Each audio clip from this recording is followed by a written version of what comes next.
Kino-question ni Secretary Mulya yung mismong procedures ng ombudsman.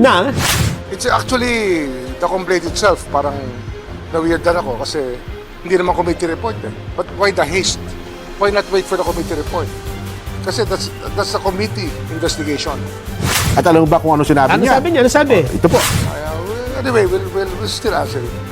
Pero hindi malinaw ang procedure kasi dati merong fact-finding yan, may rules na publish yan.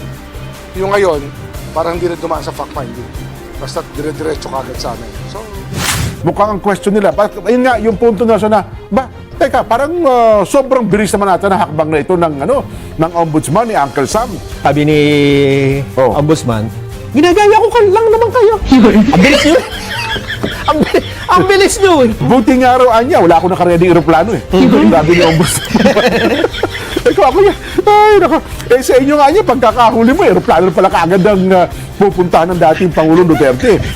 Nako. Yan. Hindi lang yan, dyan. Sige. Mismo ang Malacanang si spokesperson Si Auntie Claire ba, Claire nag-react Castro. din? Nabanggit niyo po yung napakabilis na aksyon. Ano hong ibig sabihin niyo doon, Yusek? Mabilis mo naman talaga. No, but is there anything unusual dun sa with the speed at which the ombudsman issued that order? Wala po ako masasabi. Basta ang sabi lamang po natin ay mabilis po ang pag-aksyon. Kung mabilis ang bilisan nyo rin ang pagsagot. Yun din naman ang paliwanag. Sabi nyo naman, nasunod ninyo ang mga alituntunin ng batas. Di ba? Si Ombudsman Martires naman ay dating retired di ba? Justice. Retired justice yan Alam niya ang kanyang ginagawa.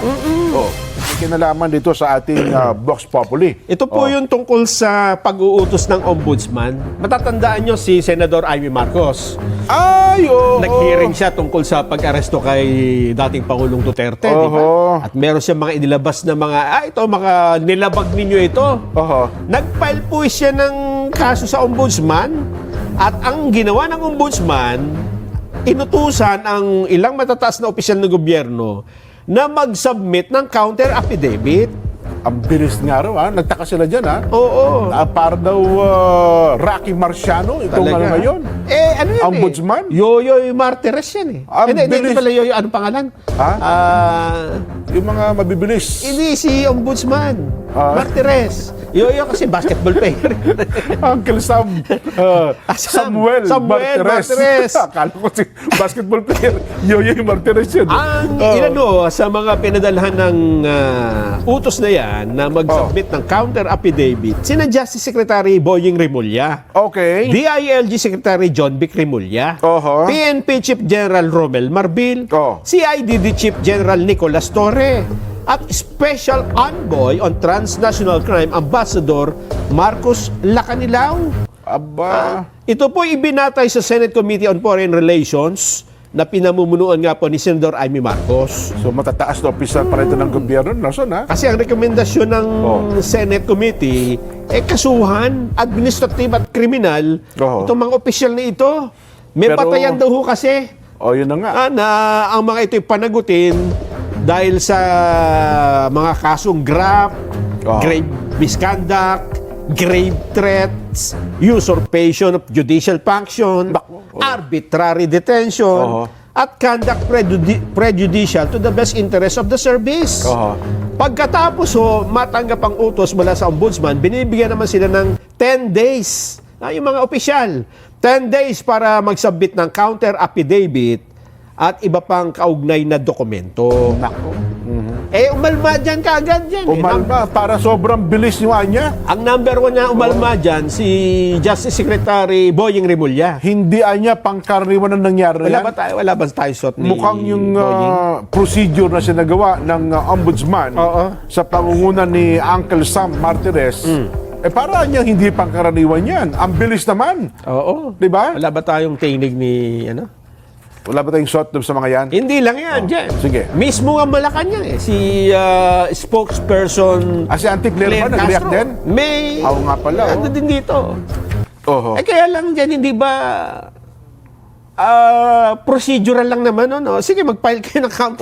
Wala pa nga investigasyon kasi wala pa silang... Hindi, pero ang problema nito, ang kino-question ni Secretary Mulya, yung mismong procedures ng ombudsman na sinasabi niya, hindi nga pangkaraniwan yung procedure na ito ng ombudsman, Nelson?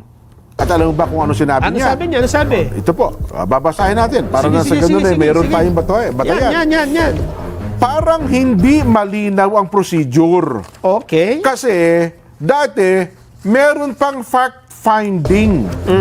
May rules na publish yan. Ba? Yung ngayon, parang hindi dumaan sa fact-finding Basta dire-diretso ka agad sa amin, sabi ng Secretary Remulla. Ni hindi niya na-publish kung ano-ano mga rules. Eh, kayo nga po, kamakailan daw po, nagsampa ng reklamo, ang criminal at administrative, si Senadora Amy Marcos laban kay Remulla at ilan pang matataas na opisyal. Pero naninindigan po ito si Secretary Remulla, tama at naayon po sa batas ang kanilang ginawang pag-aresto kay dating Pangulong Rodrigo Duterte at tiniyak na agad silang maghahain po ng counter affidavit sa ombudsman. Mukhang ang question nila, ayun nga, yung punto na teka, parang sobrang bilis naman natin na hakbang na ito ng ombudsman ni Uncle Sam, ni hindi man lamang kayo nag-publish ng mga rules. Sabi ni Ombudsman, ginagaya ko lang naman kayo. Ang bilis nyo. ang bilis nyo eh. Ito pa, bilisan lang naman. Di ba mas maganda yung mabilis? Totoo naman. Diba? Kasi justice delayed is justice denied. Ay, nako. Ano pa sabi niya? Walang shoot, sayang, ano? Buti nga araw niya, wala ako nakaready aeroplano Sabi ni Ombudsman. Ako yan. Ay, nako. Sa inyo nga niya, pagkakahuli mo, aeroplano na pala kaagad ang pupuntahan ng dating Pangulong Duterte.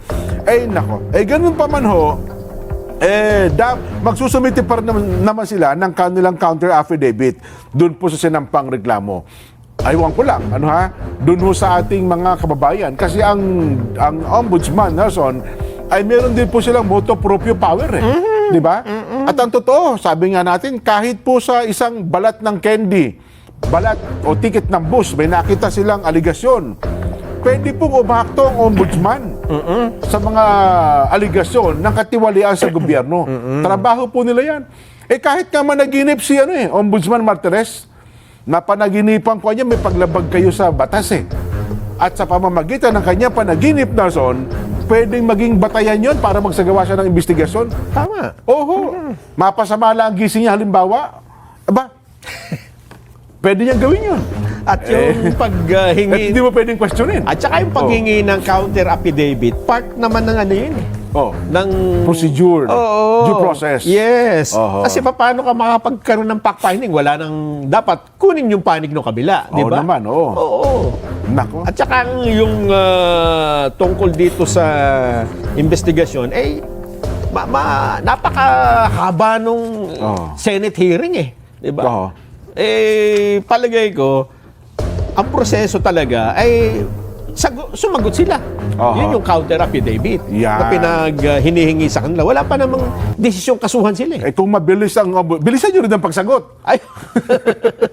Bilisan nyo rin ang pagsagot kasi pag mabagal-bagal kayo. Ayun nga. Diba? At saka nasagot naman din nila sa Senado, di ba? Oo. Na humarap din naman sila doon. Yun din naman ang paliwanag. Sabi nyo naman, nasunod ninyo ang mga alituntunin ng batas. Yun. Di ba?